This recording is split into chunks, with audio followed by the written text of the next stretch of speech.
पोहा स्वाद बना है।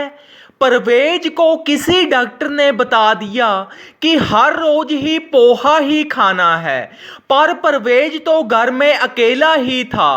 वो बोलता है कि सर मुझे तो पोहा बनाना आता ही नहीं है। तो डॉक्टर उसे बोल देता है कि कुक रख लेना। तो वो पोहा बनाने का कुक ढूंढने निकल पड़ता है। रास्ते में उसे काफी टाइम घूमने के बाद एक आदमी मिलता है। तो वो उसे बोलता है कि भैया मुझको कुक की तलाश है, वो मुझे कहाँ से मिलेगा, और मुझे चाहिए भी पोहा बनाने का स्पेशलिस्ट।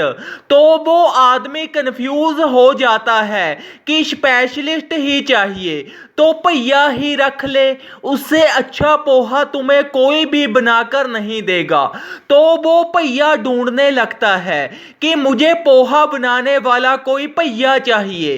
तो जब वह भैये के पास जाता है तो सभी ही मान जाते हैं कि हम बना देंगे, हम बना देंगे।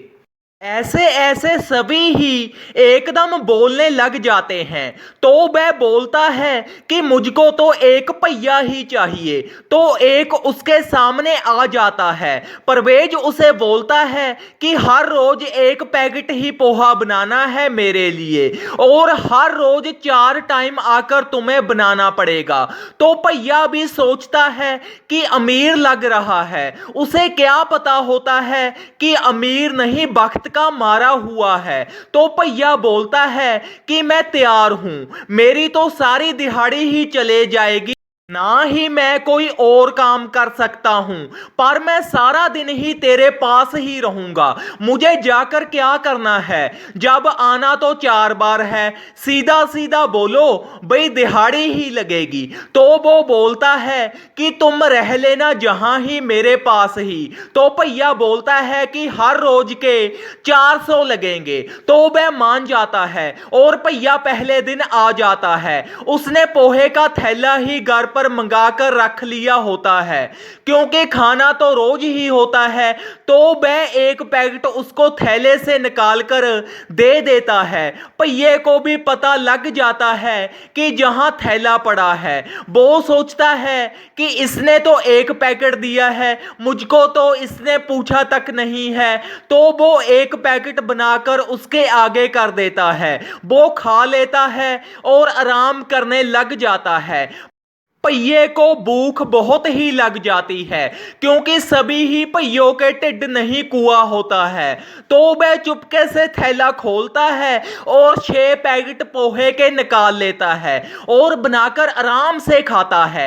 इतने को ही परवेज भी उठ जाता है और उससे बोलता है कि जाओ पोहा बनाओ। तो वो एक पैकेट उसको देता है और वो बना लाता है और वो खा जाता है और उसको नींद आ जाती है। भैया फिर से 7 पैकेट निकालता है और पोहा बनाकर खा लेता है। और परवेज शाम को उठता है और उसे बोलता है कि 2 पैकेट पोहा बनाओ, भूख बहुत लगी है, आप ही निकाल लेना। तो वो खुशी से निकालता है और बनाकर उसे दे देता है और वो खाकर टुन्न होकर सो जाता है। और भैया भी सोचता है कि अगर इसको भूख लगी है तो मुझको भी तो लगी है। वह 10 पैकेट पोहा निकालता है और बनाकर खा जाता है और फिर रात हो जाती है। परवेज बोलता है कि 3 पैकेट पोहा बनाओ। तो वो बनाता है और वो खाता है और सो जाता है। और भैया एक पैकेट रखकर बाकी के सभी ही 15-20 पैकेटों का पोहा बनाता है और खा जाता है और सो जाता है। फिर अगला दिन होता है तो परवेज उठता है और उसे बोलता है कि एक पैकेट पोहा बनाओ। तो वो बना देता है और बोलता है पोहा कैसा बना है, बताना जरूर। तो परवेज सोचता है कि इसने मुझको कल तो नहीं पूछा कि कैसा बना है, आज ये पूछ रहा है।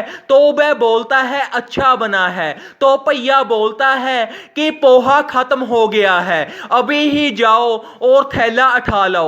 तो वो बोलता है कि तेरा दिमाग खराब है, पोहा कल ही तो नया थैला खोला है।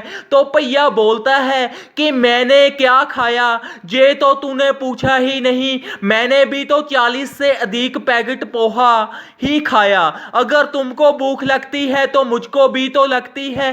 तो परवेज सोटी उठा लेता है और पहिए के मोरों पर ऐसी फेरता है कि पहिए की सुरत ही टिकाने आ जाती है और पहिए को घर से निकाल देता है। इस कहानी से हमें ये शिक्षा मिलती है कि अगर पहिया काम पर लगा लिया तो समझो सब कुछ ही गवा लिया, क्योंकि ये खाते ही इतना है, ये बसूरे होते हैं, इसलिए इनको कभी भी काम पर ना लगाएं। और अगर लगाना है तो रोटी की बात बीच ना करें, दिहाड़ी लगाएं और भगाएं। धन्यवाद।